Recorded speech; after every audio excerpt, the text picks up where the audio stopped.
Hello students, good morning. कैसे हैं आप सब लोग? तो पिछली क्लासेस में हमने जनरल ऑर्गेनिक केमिस्ट्री के जो फंडामेंटल टूल्स होते हैं वो देखे थे, जिसमें हमने बॉन्ड क्लीवेज, रिएक्शन इंटरमीडिएट्स और अटैकिंग रिएजेंट्स के बारे में पढ़ा था। फोर्थ पार्ट हमने बताया था electron displacement effect. Electron displacement effect की बेसिक डेफिनेशन, उसके टाइप्स की बात हो गई थी, परमानेंट और टेम्परेरी इफेक्ट। और परमानेंट इफेक्ट में ही मैंने 3 इफेक्ट्स आपको बताए थे, इंडक्टिव इफेक्ट, रेजोनेंस इफेक्ट और हाइपर कॉन्जुगेशन इफेक्ट। अब इन्हीं इफेक्ट्स को हमें डिटेल में स्टडी करना है, तो आइए इसी श्रृंखला में हम पहला इफेक्ट शुरू करेंगे, इंडक्टिव इफेक्ट। इंडक्टिव इफेक्ट में आज की क्लास में हम क्या क्या पढ़ने वाले हैं? इंडक्टिव इफेक्ट को आई इफेक्ट भी कहते हैं। सबसे पहले पढ़ेंगे उसकी बेसिक डेफिनेशन, फिर पढ़ेंगे उसके टाइप्स, प्लस आई इफेक्ट और minus I effect, and third most important part, how to identify plus I and minus I effect. Plus I effect और माइनस आई इफेक्ट को पहचाने कैसे, और plus I order and minus I order. चलिए सबसे पहले हम बात करते हैं इंडक्टिव इफेक्ट होता क्या है। देखिए बच्चों, जनरली जब मैं बच्चों से पूछता हूँ कि बताइए बच्चों व्हाट इज़ इंडक्टिव इफेक्ट, तो बच्चे जवाब देते हैं सर प्लस आई इफेक्ट और माइनस आई इफेक्ट। बट बच्चों, प्लस आई इफेक्ट और माइनस आई इफेक्ट तो टाइप्स हैं इंडक्टिव इफेक्ट के। What is the basic meaning of inductive effect? होता क्या है inductive effect? The real meaning is, हम कैसे डिफाइन करेंगे, partial displacement of sigma bonded electron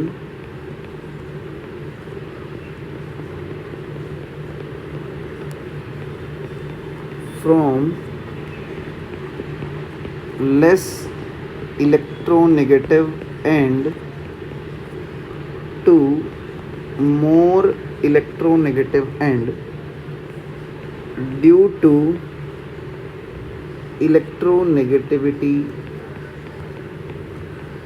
difference. Point to be noted बच्चों, पार्शियल डिस्प्लेसमेंट। यहाँ जो इलेक्ट्रॉन की मूवमेंट है वो पार्शियल है, कंप्लीट मूवमेंट नहीं है। कोई इलेक्ट्रॉन कहीं से कहीं उठ के जाएगा नहीं।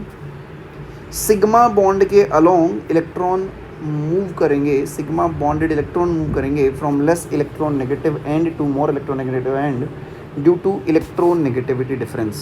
किसकी मूवमेंट है? सिग्मा बॉन्डेड इलेक्ट्रॉन्स की। किसकी वजह से? Due to electronegativity difference.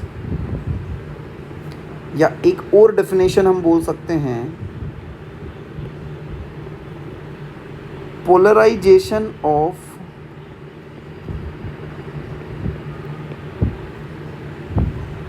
sigma bonded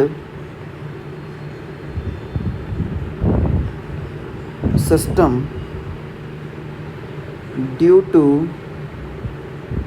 electronegativity difference. एक सिग्मा बॉन्डेड सिस्टम पे पोलराइजेशन हो जाएगा, पोल्स बन जाएंगे।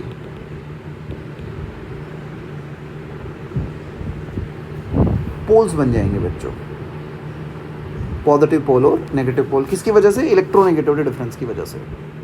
मैं एक फंडामेंटल एग्जांपल से समझाता हूँ आपको। मैंने ये एक कार्बन चेन कंसीडर कर ली। ये एक कार्बन चेन है जिसके साथ फ्लोरीन हमने जोड़ दिया। तो यहाँ पे कार्बन और फ्लोरीन में ये कोवेलेंट बॉन्ड है। जब ये बॉन्ड बना था तो यहाँ पे इन दोनों के बीच में सहमति हुई थी कि भाई एक इलेक्ट्रॉन कार्बन का है और एक इलेक्ट्रॉन फ्लोरीन का है, और दोनों ने मिलके बॉन्ड बना लिया था। लेकिन फ्लोरीन जो है वो ज़्यादा इलेक्ट्रोनेगेटिव है। And what is electronegativity? Tendency to attract shared pair of electron. तो इस शेयर्ड पेयर को फ्लोरीन अपनी तरफ ज़्यादा ताकत से खींचेगा। ज़्यादा ताकत से खींचेगा तो इस पर पार्शियल नेगेटिव आ जाएगा, इस पर पार्शियल पॉजिटिव आ जाएगा। अब हम लोग जानते हैं, पीरियोडिक टेबल में पढ़ते हैं कि यदि किसी एलिमेंट के ऊपर पॉजिटिव चार्ज डेवलप होता है तो उसका जेड इफेक्टिव बढ़ जाता है, इफेक्टिव न्यूक्लियर चार्ज बढ़ जाता है। और इफेक्टिव न्यूक्लियर चार्ज बढ़ना मतलब अट्रैक्शन बढ़ गया, अट्रैक्शन बढ़ गया तो उसको इलेक्ट्रॉन खींचने की क्षमता बढ़ गई, माने उसका इलेक्ट्रॉन नेगेटिविटी भी बढ़ गई। तो अब जैसे ही इस कार्बन की इलेक्ट्रॉन नेगेटिविटी बढ़ी तो इस पड़ोसी वाले कार्बन से ज़्यादा हो गई, तो ये क्या करेगा, अब ये इस कार्बन से सिग्मा बॉन्ड के थ्रू इलेक्ट्रॉन्स खींचेगा तो इस पे भी कुछ पार्शियल पॉजिटिव चार्ज डेवलप हो जाएगा। मैंने इस पहले वाले कार्बन को डेल पॉजिटिव बोला था, मैं इसको डेल डैश पॉजिटिव बोल देता हूँ। सिमिलरली फिर से इस पे पॉजिटिव चार्ज क्रिएट हुआ, इसका जेड इफेक्टिव बढ़ा, इसकी इलेक्ट्रोनेगेटिविटी बढ़ी, तो ये फर्दर नेक्स्ट कार्बन से खींचेगा तो इस पे भी कुछ पॉजिटिव चार्ज क्रिएट होगा जिसको मैं डेल डबल डैश पॉजिटिव बोल देता हूँ। अब देखिए सबसे ज़्यादा पॉजिटिव चार्ज किस पे क्रिएट हुआ होगा, जो कार्बन डायरेक्ट फ्लोरीन से जुड़ा होगा, क्योंकि फ्लोरीन जितनी ताकत से इलेक्ट्रॉन खींच रहा होगा उतनी ताकत से ये कार्बन इससे नहीं खींच रहा होगा और ये कार्बन इससे नहीं खींच रहा होगा। तो यदि मैं यहाँ पे बात करूँ मैग्नीट्यूड ऑफ पॉजिटिव चार्ज की,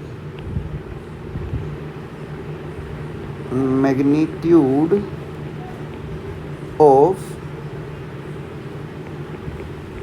पॉजिटिव चार्ज, तो ये डेल पॉजिटिव सबसे ज़्यादा, फिर डेल डैश पॉजिटिव, फिर डेल डबल डैश पॉजिटिव।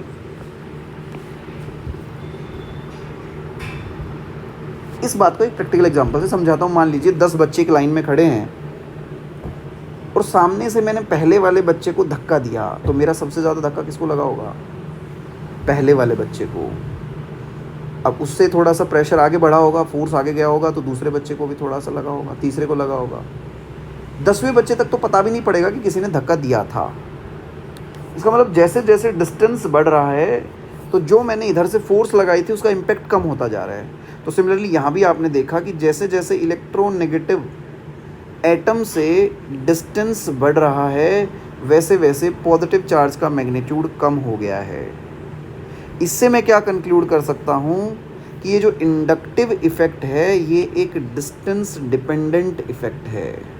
मैं बोलूँगा therefore we can say that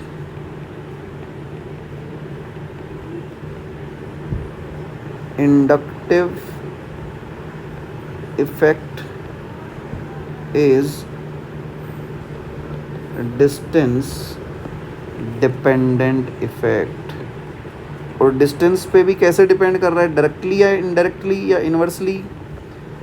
जैसे जैसे डिस्टेंस बढ़ रहा है तो उसका इफेक्ट कम हो रहा है। मतलब मैं बोलूँगा आई इफेक्ट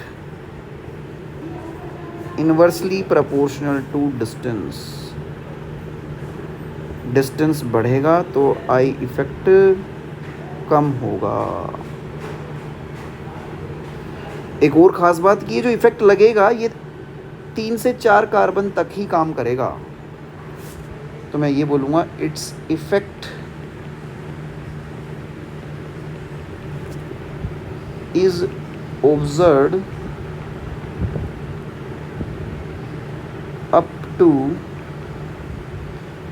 3 or 4 कार्बन। तो ये तो बच्चों हमने बेसिक डेफिनेशन की बात की कि इंडक्टिव इफेक्ट होता क्या है, किस तरह से ऑपरेट हो रहा है और उसकी कैरेक्टरिस्टिक्स क्या हैं। वो डिस्टेंस डिपेंडेंट है और डिस्टेंस के इन्वर्सली प्रोपोर्शनल होता है। Basic definition is partial displacement of sigma bonded electron from less electronegative end to more electronegative end, है ना, ड्यू टू इलेक्ट्रोनेगेटिविटी डिफरेंस। चलिए ये तो हो गई बेसिक डेफिनेशन की बात। अब जो कार्बन चेन है उसके साथ कैसा ग्रुप जुड़ा हुआ है उसके बिहाफ पे इंडक्टिव इफेक्ट 2 टाइप का हो जाता है। तो हम क्या बोलेंगे, on the basis of substituent group attached with carbon chain I effect are of two types, inductive effect दो तरह का होगा, उसको हमने कैटेगराइज कर दिया जी, एक प्लस आई इफेक्ट, ध्यान से समझना बच्चों, एक माइनस आई इफेक्ट। यहाँ से कहानी शुरू होती है। अब बात आती है कि सर हमें कैसे पता पड़ेगा कि कौन से group plus I effect show करते हैं और कौन से माइनस आई। एक चीज़ बस मैं आपको याद रखने को बोलूँगा कि जो प्लस आई इफेक्ट है वो कौन शो करता है, इलेक्ट्रॉन देने वाला ग्रुप, और माइनस आई इफेक्ट कौन शो करता है, इलेक्ट्रॉन खींचने वाला ग्रुप। इतना सा आप ध्यान रखिए बस। आप इसको ऐसे ट्रिक बना के याद कर लो कि जो देता है, जो मदद करता है, वो पॉजिटिविटी फैलाता है। तो shown by electron donating group और minus I effect shown by electron withdrawing group. Point है कि सर हम कैसे पहचाने कि कौन ग्रुप इलेक्ट्रॉन डोनेटिंग होगा, कौन विड्रॉइंग होगा। बच्चों हम दो टर्म्स में बात करेंगे। हम यहाँ पे सीख रहे हैं how to identify plus I and minus I effect. हम दो टर्म्स में बात करेंगे, पहला चार्ज की टर्म्स में और दूसरा न्यूट्रल की टर्म्स में। देखिए चार्ज की टर्म्स में यदि मैं बात करूं तो आप किसको इलेक्ट्रॉन रिच मानते हो, जिसके ऊपर पॉजिटिव चार्ज होता है या नेगेटिव चार्ज? जिस पे नेगेटिव चार्ज होता है। तो जिस पे नेगेटिव चार्ज होगा वो इलेक्ट्रॉन रिच होगा। जो इलेक्ट्रॉन रिच होगा वो अपना इलेक्ट्रॉन किसी को दे देगा, और दे देगा तो वो प्लस आई इफेक्ट शो करेगा। मैंने मैं ये भी बोल सकता हूँ कि इलेक्ट्रॉन डोनेटिंग ग्रुप कौन होंगे, इलेक्ट्रॉन रिच स्पीसीज, और इलेक्ट्रॉन विड्रॉइंग ग्रुप कौन होंगे, इलेक्ट्रॉन डेफिशिएंट स्पीसीज। तो हम ये जानना चाह रहे हैं इलेक्ट्रॉन रिच कौन है और इलेक्ट्रॉन डेफिशिएंट कौन है। तो चार्ज के टर्म्स में हमने पहले बात की, तो जिस पे नेगेटिव चार्ज होगा वो खुद इलेक्ट्रॉन रिच होगा, रिच होगा तो देगा, देगा तो प्लस आई इफेक्ट शो करेगा। अपने आप से ही बोलना है। और जिस पे पॉजिटिव चार्ज होगा वो खुद इलेक्ट्रॉन डेफिशिएंट होगा, डेफिशिएंट होगा तो खींचेगा, और खींचने वाला माइनस आई इफेक्ट शो करता है। बात करें न्यूट्रल की, यहाँ पे हमने देखा बच्चों इस इफेक्ट में जो इलेक्ट्रॉन्स की मूवमेंट हुई है वो किसकी वजह से हुई है, वो हुई है इलेक्ट्रोनेगेटिविटी की वजह से। तो यदि जो सब्स्टिट्यूएंट ग्रुप आपने जोड़ा उसकी इलेक्ट्रोनेगेटिविटी कार्बन से ज़्यादा है तो वो इलेक्ट्रॉन खींचेगा, कार्बन चेन से खींचेगा तो माइनस आई इफेक्ट शो करेगा। और यदि कार्बन के लगभग बराबर है या कम है तो देगा, और देगा तो प्लस आई इफेक्ट। मैं रेफरेंस कार्बन कौन सा ले रहा हूँ, sp3 हाइब्रिड कार्बन, जिसकी इलेक्ट्रोनेगेटिविटी होती है 2.5। एक बार फिर से सुन लीजिए, यहीं पे सबसे ज़्यादा बच्चे कंफ्यूज होते हैं और इसीलिए क्वेश्चन भी आगे गलत होंगे। प्लस आई इफेक्ट कौन शो करेगा, इलेक्ट्रॉन देने वाला ग्रुप। माइनस आई इफेक्ट कौन शो करेगा, इलेक्ट्रॉन खींचने वाला ग्रुप। इलेक्ट्रॉन देगा कौन, जो इलेक्ट्रॉन रिच स्पीसीज होगा। इलेक्ट्रॉन खींचेगा कौन, जो इलेक्ट्रॉन डेफिशिएंट स्पीसीज होगा। हम कैसे पहचानेंगे सर कि कौन इलेक्ट्रॉन रिच है, कौन इलेक्ट्रॉन डेफिशिएंट है। चार्ज के रेस्पेक्ट में बात करें, जिसके ऊपर खुद नेगेटिव चार्ज होगा वो इलेक्ट्रॉन रिच होगा, रिच होगा तो देगा, देने वाला प्लस आई इफेक्ट शो करेगा। जिस पे पॉजिटिव चार्ज होगा वो खुद इलेक्ट्रॉन डेफिशिएंट होगा, डेफिशिएंट होगा तो खींचेगा, खींचने वाला माइनस आई इफेक्ट शो करेगा। न्यूट्रल हम जानते हैं यहाँ पे जो इलेक्ट्रॉन्स की मूवमेंट हो रही है वो किसकी वजह से हो रही है, इलेक्ट्रोनेगेटिविटी की वजह से। तो इलेक्ट्रोनेगेटिविटी की वजह से इलेक्ट्रॉन मूवमेंट हो रही है, तो जो कार्बन से ज़्यादा इलेक्ट्रोनेगेटिव होगा वो कार्बन चेन से इलेक्ट्रॉन खींचेगा, खींचेगा तो माइनस आई, खींचेगा तो माइनस आई, और कम होगा या बराबर होगा तो कार्बन चेन को इलेक्ट्रॉन दे देगा, और दे देगा तो प्लस आई। दो बातें बस याद रखनी है, तो बड़ा इजी है। तो ये था how to identify plus I and minus I effect. अब हम बात करेंगे प्लस आई और माइनस आई का ऑर्डर या फिर प्लस आई या माइनस आई ग्रुप्स की स्ट्रेंथ की। सबसे पहले हम प्लस आई के ऑर्डर की बात करेंगे। प्लस आई ऑर्डर, जैसा कि हमने देखा प्लस आई कौन शो करेगा, इलेक्ट्रॉन देने वाला ग्रुप। अब कौन दे देगा, जो इलेक्ट्रॉन रिच स्पेसिस होगा। तो हमने दो बातें देखी, चार्ज और न्यूट्रल। और चार्ज और न्यूट्रल में भी अच्छा डोनर कौन होता है, एक नेगेटिवली चार्ज और एक न्यूट्रल में अच्छा डोनर कौन होता है। ऑब्वियसली बात है नेगेटिवली चार्ज। तो नेगेटिवली चार्ज का प्लस आई ज़्यादा होगा न्यूट्रल स्पेसिस से। तो बच्चों यहाँ पे हम ऑर्डर बना रहे हैं प्लस आई का, इलेक्ट्रॉन डोनेटिंग स्ट्रेंथ का। तो देखिए मैं पहले ऑर्डर लिख देता हूँ, फिर आपको समझाऊंगा। सबसे आगे मैं लिखता हूँ CH2 negative, NH negative, O negative, COO negative, फिर टर्शरी ब्यूटाइल ग्रुप,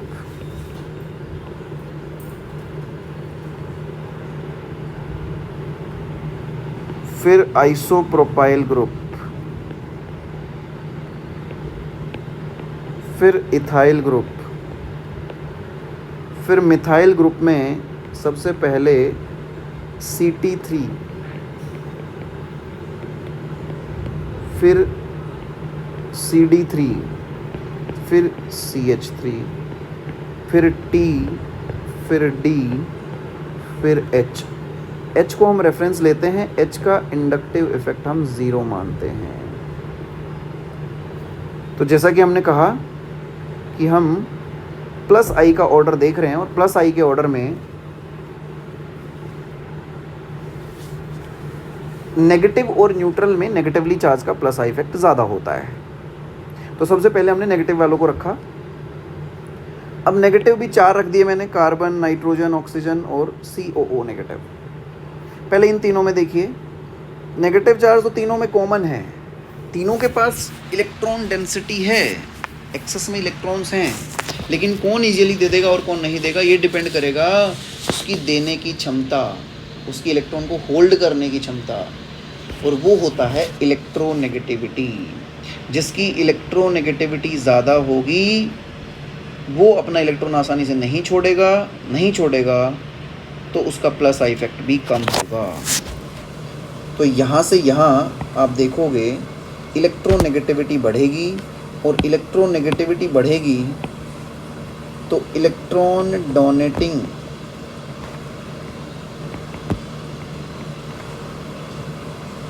टेंडेंसी जो है, इलेक्ट्रॉन डोनेटिंग टेंडेंसी EDT, वो कम हो जाएगी। COO नेगेटिव को हमने बाद में क्यों रखा, क्योंकि इसका नेगेटिव चार्ज जो है वो डीलोकलाइज्ड है, वो फिक्स नहीं है एक जगह, वो घूम रहा है तो अवेलेबिलिटी नहीं है। इन सब के पास नेगेटिव चार्ज अवेलेबल था। फिर आ गए हम न्यूट्रल पे। न्यूट्रल में हमने देखा कि जितने ज़्यादा इलेक्ट्रॉन देने वाले ग्रुप जुड़े होंगे, यहाँ पे ये तीनों मिथाइल इसको देंगे, ये आगे पास कर देगा। यहाँ पे 2 मिथाइल इसको देंगे, फिर ये आगे पास करेगा। यहाँ पे 1 मिथाइल इसको देगा, फिर ये आगे पास करेगा।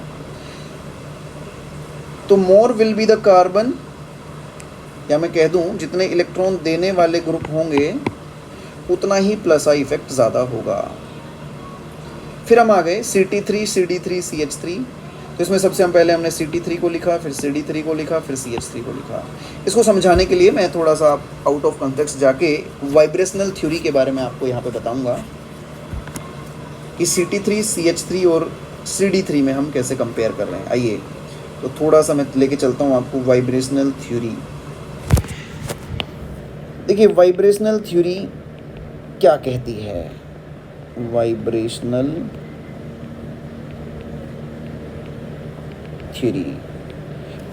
थ्योरी कहती है कि हर एक एटम का न्यूक्लियस वाइब्रेट करता है अलोंग देयर एक्सेस। क्या बोलता है, न्यूक्लियस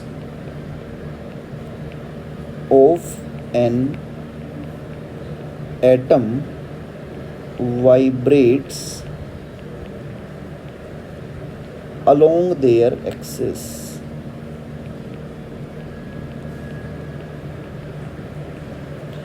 अब देखिए दो तरह के न्यूक्लियस है मेरे पास, एक हल्का न्यूक्लियस है, एक भारी न्यूक्लियस है। ज़्यादा मूवमेंट कौन कर पाएगा? हल्का न्यूक्लियस। तो मैं बोलूँगा लाइटर न्यूक्लियाई वाइब्रेट्स मोर। लाइटर न्यूक्लियाई जो है वो ज़्यादा वाइब्रेशंस करेगा, ज़्यादा वाइब्रेशंस करेगा। अब जितना ज़्यादा वाइब्रेट करेगा, जितना ज़्यादा वाइब्रेट करेगा उतना ही चार्ज डिस्पर्जन हो जाएगा, उसका चार्ज फैल जाएगा। तो मैं बोलूँगा चार्ज डिस्पर्जन ज़्यादा। और चार्ज डिस्पर्जन ज़्यादा तो चार्ज डेंसिटी क्या हो जाएगी? चार्ज पर यूनिट वॉल्यूम वो कम हो जाएगा, चार्ज डेंसिटी कम। और चार्ज डेंसिटी कम तो उसका अट्रैक्शन पावर भी कम। चार्ज डेंसिटी कम तो अट्रैक्शन पावर भी कम। और अट्रैक्शन पावर कम तो बॉन्ड स्ट्रेंथ भी कम। देखिए बच्चों लंबी कहानी है, सब कड़ियाँ से कड़ियाँ जुड़ती जा रही हैं। और बॉन्ड स्ट्रेंथ कम तो बॉन्ड लेंथ ज़्यादा। तो मैंने क्या कहा? हर एक एटम का न्यूक्लियस उसकी एक्सिस के अलोंग वाइब्रेट करता है। लाइटर न्यूक्लियाई ज़्यादा वाइब्रेट करेगा, चार्ज डिस्पर्जन ज़्यादा, चार्ज डेंसिटी कम, अट्रैक्शन पावर कम, बॉन्ड स्ट्रेंथ कम, बॉन्ड लेंथ ज़्यादा। मेरे पास हाइड्रोजन के 3 आइसोटोप हैं, प्रोटियम, ड्यूटेरियम, ट्रिटियम। तो प्रोटियम सबसे हल्का है। हल्का है तो ज़्यादा वाइब्रेशंस करेगा, ज़्यादा वाइब्रेशन करेगा तो ज़्यादा चार्ज डिस्पर्जन होगा, चार्ज डेंसिटी कम, अट्रैक्शन पावर कम, बॉन्ड स्ट्रेंथ कम। तो जब भी प्रोटियम किसी के साथ जुड़ेगा, H किसी के साथ जुड़ेगा तो उसका बॉन्ड स्ट्रेंथ कम होगा। और हैवी वाला जो जुड़ेगा उसका बॉन्ड स्ट्रेंथ ज़्यादा होगा। तो bond strength Ct Cd CH। Bond length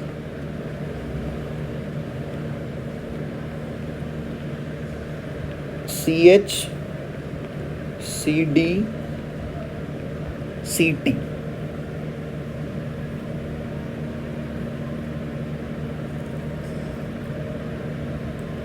तो बॉन्ड लेंथ सबसे ज़्यादा किसकी होगी? कार्बन हाइड्रोजन बॉन्ड की। बॉन्ड लेंथ मतलब बॉन्ड डिस्टेंस। अब डिस्टेंस जितना ज़्यादा होगा इंडक्टिव इफेक्ट उतना कम होगा। यही तो हमने ऊपर बोला था, inductive effect inversely proportional to distance. तो इसीलिए हमने पहले Ct3 को रखा, फिर Cd3, फिर CH3, फिर T, फिर D, फिर H। This is the conclusive order of plus I. सबसे पहले नेगेटिव, फिर न्यूट्रल।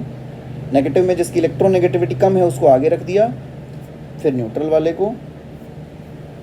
फिर हमने जितने ज़्यादा ब्रांचिंग होगी उतना ही ज़्यादा प्लस आई होगा। बात करते हैं characteristics of plus I effect. Characteristics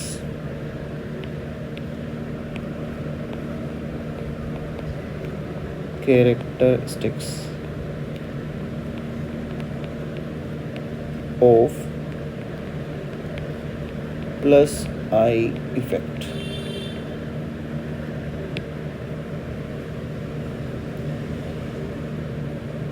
पहला, plus I effect directly proportional to number of carbon. देखिए जितने ज़्यादा कार्बन बढ़ेंगे तो इलेक्ट्रॉन डोनेटिंग टेंडेंसी बढ़ेगी, प्लस आई बढ़ेगा। मान लो एक मिथाइल है, एक इथाइल है और एक प्रोपाइल है, तो जैसे जैसे नंबर ऑफ कार्बन बढ़ेंगे तो प्लस आई इफेक्ट बढ़ेगा। Second, plus I effect directly proportional to branching.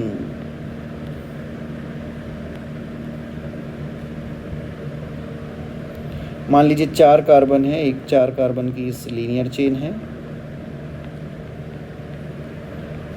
एक ब्रांच कर दी, फिर हमने ऐसे 2 ब्रांचिंग कर दी। तो यहाँ पे ये यहाँ पहले देगा, फिर ये देगा, फिर ये देगा। यहाँ पे ये इफेक्टिवली दोनों इसको दे देंगे, फिर ये आगे पास करेगा। ये इफेक्टिवली तीनों ही इसको दे देंगे, फिर ये आगे पास करेगा। तो ज़्यादा इफेक्टिवली डोनेट कब कर पा रहे हैं? जब ब्रांचिंग ज़्यादा हो रही है। तो ब्रांचिंग जितनी ज़्यादा उतना प्लस आई ज़्यादा। तो ये कैरेक्टरिस्टिक्स थी प्लस आई इफेक्ट की। फिर आते हैं हम माइनस आई इफेक्ट पे।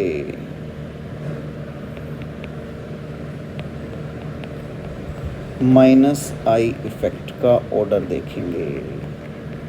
अब जैसा कि हमने देखा था ऊपर चार्ज और न्यूट्रल, तो यदि मैं बात करूं एक चार्ज स्पीसीज है पॉजिटिवली चार्ज और एक न्यूट्रल है, तो ज़्यादा इलेक्ट्रॉन डेफिशिएंट कौन होगा? Positively charge. तो खींचने की क्षमता भी किसकी ज़्यादा होगी? पॉजिटिव चार्ज वाले की। तो हम चार्ज और न्यूट्रल में सबसे पहले लिखेंगे पॉजिटिवली चार्ज को। अब यहाँ पे पॉजिटिव को हमने दो पार्ट में बांट दिया, एक कंप्लीट पॉजिटिव और एक partial positive. Partial positively charged, तो सबसे ज़्यादा कंप्लीट पॉजिटिवली चार्ज, फिर पार्शियल और फिर न्यूट्रल। ये पार्शियल का क्या फंडा है ये बताएंगे। पार्शियल हमें देखना है जब हमारे पास पोलर पाई बॉन्ड हों, जब हमारे पास पोलर पाई बॉन्ड हो, तब हमें ये देखना है। तो सबसे पहले हमने किसको रखा? कंप्लीट पॉजिटिव चार्ज, फिर पार्शियल पॉजिटिव चार्ज और फिर न्यूट्रल। तो यहाँ पे पहले मैं ऑर्डर लिखता हूँ, फिर आपको समझाऊंगा। पहले मैं लिखता हूँ OF2 positive, OR2 positive, OH2 positive. ऐसे ही फिर हम NF3 positive, NR3 positive, NH3 positive. R कोई भी अल्काइल ग्रुप होता है, कार्बन कंटेनिंग ग्रुप। ये तो हो गए पॉजिटिवली चार्ज्ड, इनको एक्सप्लेन करेंगे। फिर आते हैं पार्शियल पॉजिटिव। ये सब तो हो गए पॉजिटिव। पार्शियल पॉजिटिव में पहले आएगा NO2, फिर आएगा CN, फिर आएगा अल्डिहाइड, फिर आएगा कीटोन, फिर आएगा एसिड, फिर आएंगे हैलोजन्स। इन सब में पार्शियल पॉजिटिव चार्ज है। पोलर पाई बॉन्ड है तो इन पे पार्शियल पॉजिटिव, इस पे partial negative, partial positive partial negative, partial positive partial negative, partial positive partial negative, partial positive partial negative. Halogens, halogens में जी सबसे ज़्यादा फ्लोरीन, फिर क्लोरीन, फिर ब्रोमीन, फिर आयोडीन। फिर सिंपल इलेक्ट्रॉन नेगेटिविटी के बिहाफ पे न्यूट्रल स्पीसीज को रखना है। पहले OR, फिर OH, फिर C ट्रिपल बॉन्ड CH, फिर NHR, फिर NH2, फिर फिनाइल, फिर इथिनाइल, और फिर आ जाएगा हाइड्रोजन, जिसका इंडक्टिव इफेक्ट रेफरेंस के लिए हम 0 लेते हैं। तो सबसे पहले ये तो हमने लिखे कंप्लीट पॉजिटिव, फिर लिखे पार्शियल पॉजिटिव, और फिर ये आ गए हमारे neutral species.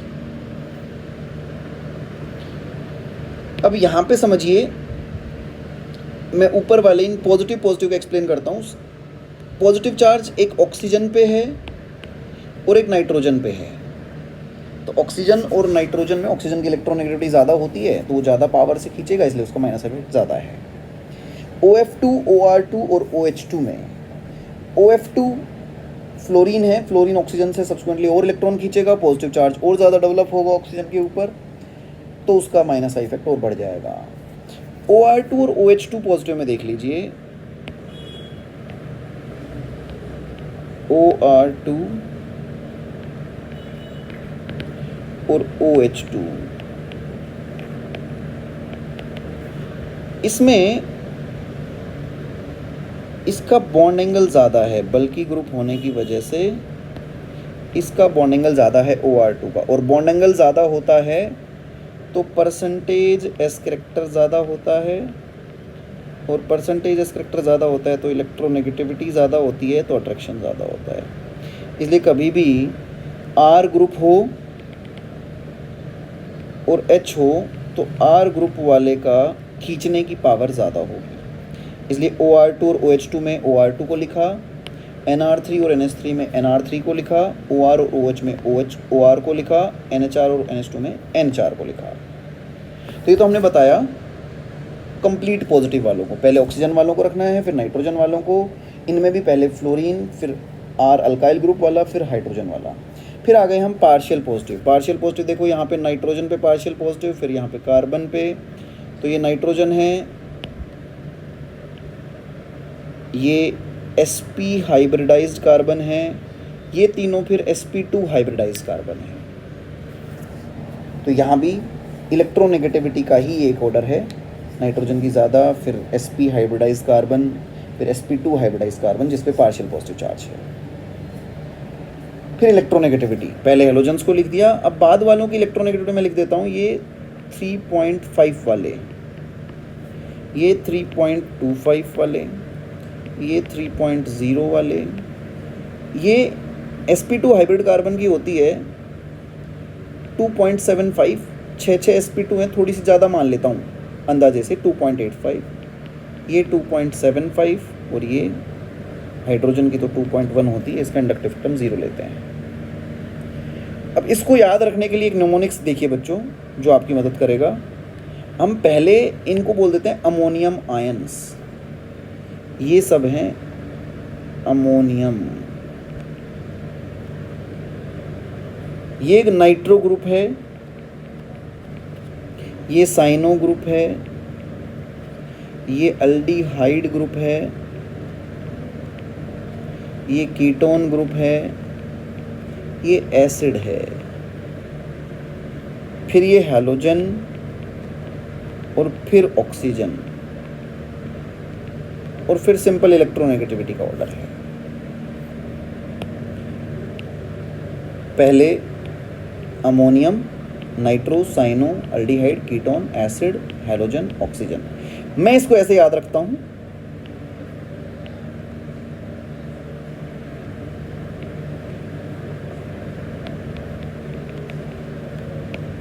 Trick 4-I order.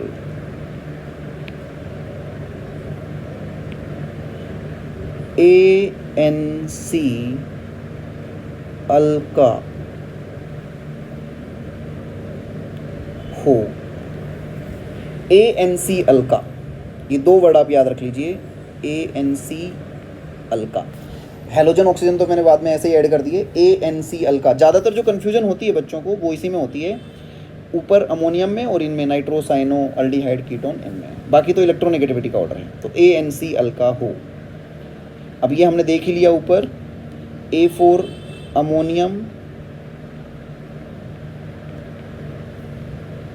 ये नाइट्रो,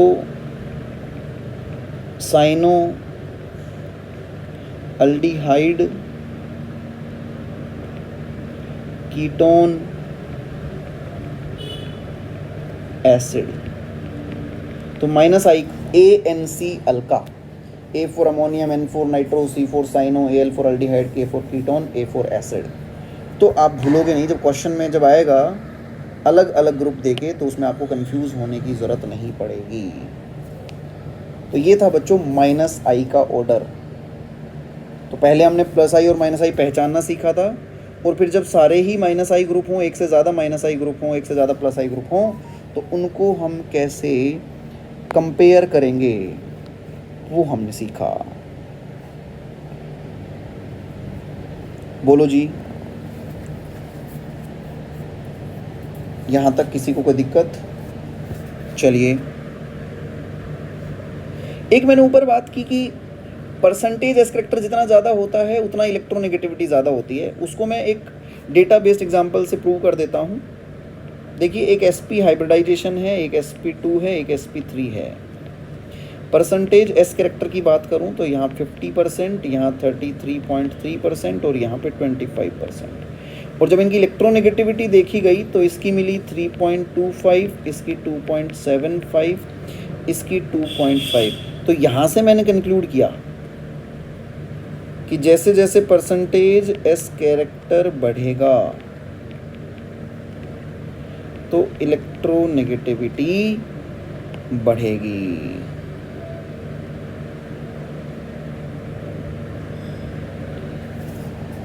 ये एक छोटी सी बात हमने यहाँ पे की। तो आज की क्लास में बच्चों हमने क्या सीखा? इंडक्टिव इफेक्ट होता क्या है, इंडक्टिव इफेक्ट के टाइप्स प्लस आई और माइनस आई पहचानते कैसे हैं, और प्लस आई इफेक्ट और माइनस आई इफेक्ट के ऑर्डर। अगली क्लास में हम बात करेंगे एप्लीकेशन ऑफ इंडक्टिव इफेक्ट, जिसमें हम देखेंगे stability of carbocation, carb अनायन and carbon free radical, और एसिडिक एंड बेसिक स्ट्रेंथ। ये है एप्लीकेशन ऑफ इंडक्टिव इफेक्ट। चलिए, आज की क्लास में हम इतनी ही बात करेंगे। थैंक यू बच्चों।